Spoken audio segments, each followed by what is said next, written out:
Carter reads the newspaper. Written by Deborah Hopkinson. Illustrated by Tate. Wow, there's so many wonderful people. Some of them you might know. Carter reads the newspaper.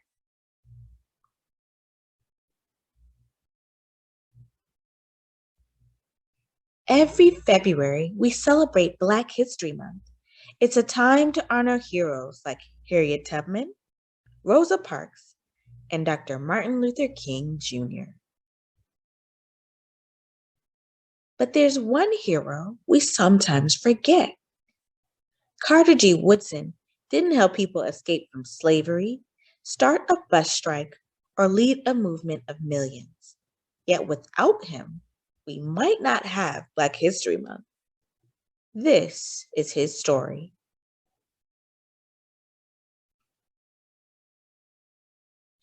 Carter was born on a small farm in Virginia in 1875, 10 years after the end of the Civil War. Carter's parents, James Henry and Anne Eliza, were born into slavery, and Carter grew up hearing about their lives. The stories they told weren't part of any history book, but Carter kept them in his heart.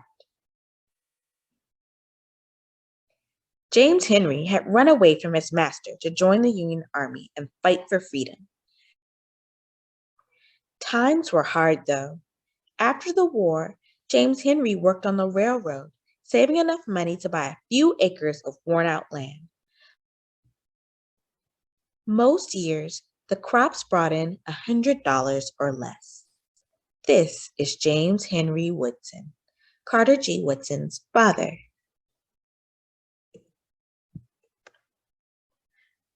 Anne Eliza was incredibly brave. When she was a girl, her master decided to sell her mother. Anne Eliza asked him to sell her instead. That way, her mother wouldn't have to leave her other 5 children. But no one offered enough money for Anne Eliza, so her master sold her mother and her 2 little brothers instead.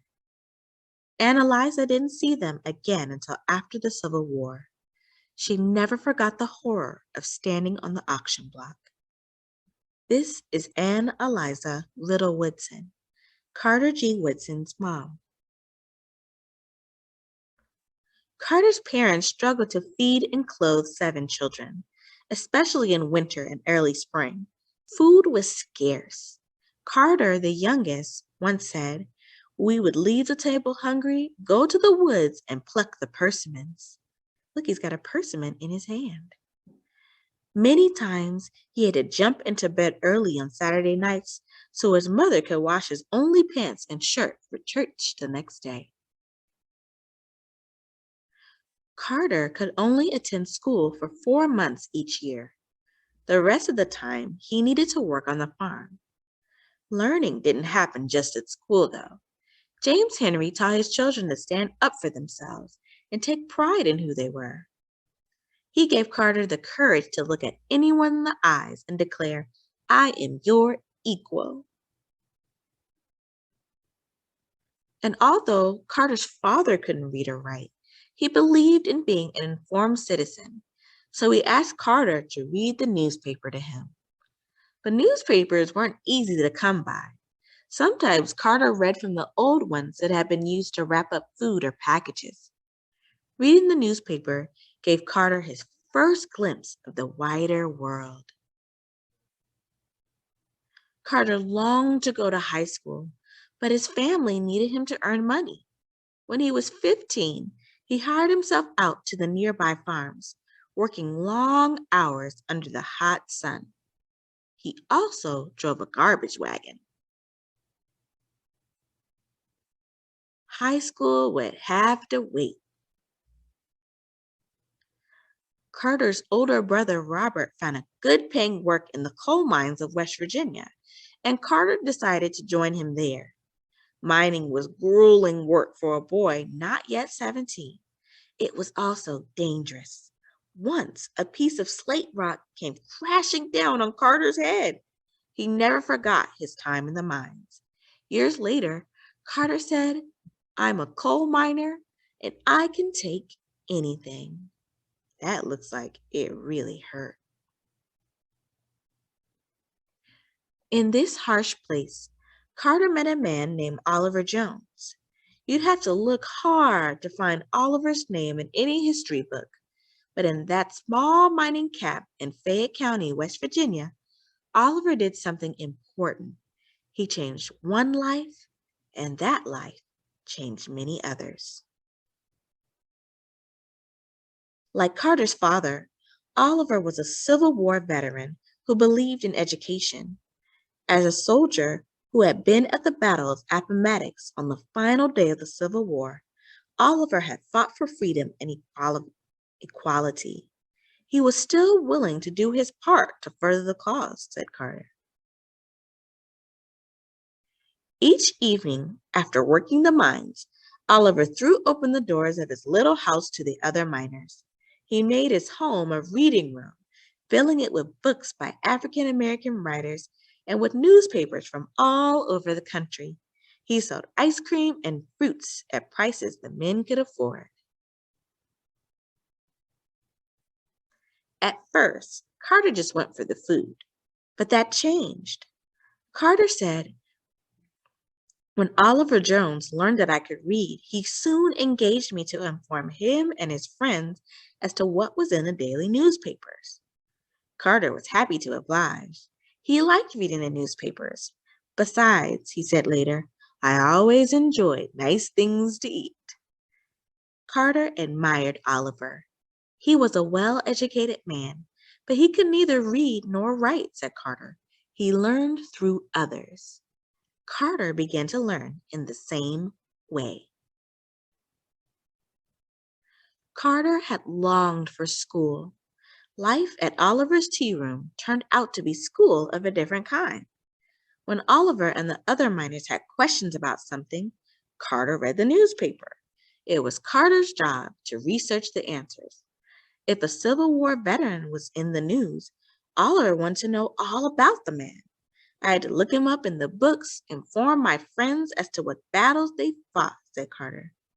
If there was a question about economics or politics or new law, it came to Carter to find out all about it in the newspaper and explain it to his friends.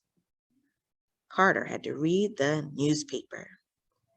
Carter was inspired by Oliver and his circle of men committed to freedom, equality, and knowledge. Men whose own life stories would never be in history books. And so the seeds of Carter's own life work began to grow. My interest in penetrating the path of my people was deepened, he said. Carter worked the mines for 3 years. When he was 20, he moved to Virginia to start high school. He finished in just 2 years. Carter went to college and became a teacher. He continued to study and work, earning a master's degree when he was 33.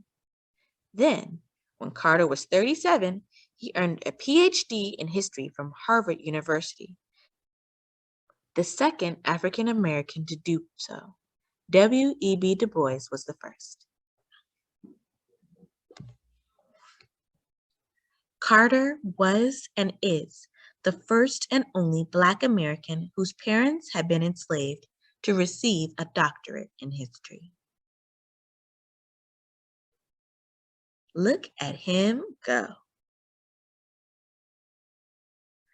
At Harvard, so the story goes, one of Carter's professors said that Black people had no history. Carter remembered his father's pride, his mother's courage, and Oliver's determination to learn. He remembered reading the newspaper. Carter spoke up. "No people lack a history," he said. The professor challenged Carter to prove him wrong. And so for the rest of his life, Carter did just that. In 1926, he established Negro History Week, and later it became known as Black History Month. Carter chose the second week of February to mark the birthdays of Frederick Douglass, and Abraham Lincoln. Today, our entire nation celebrates Black History Month, and we honor Dr. Carter G. Woodson as the father of Black history.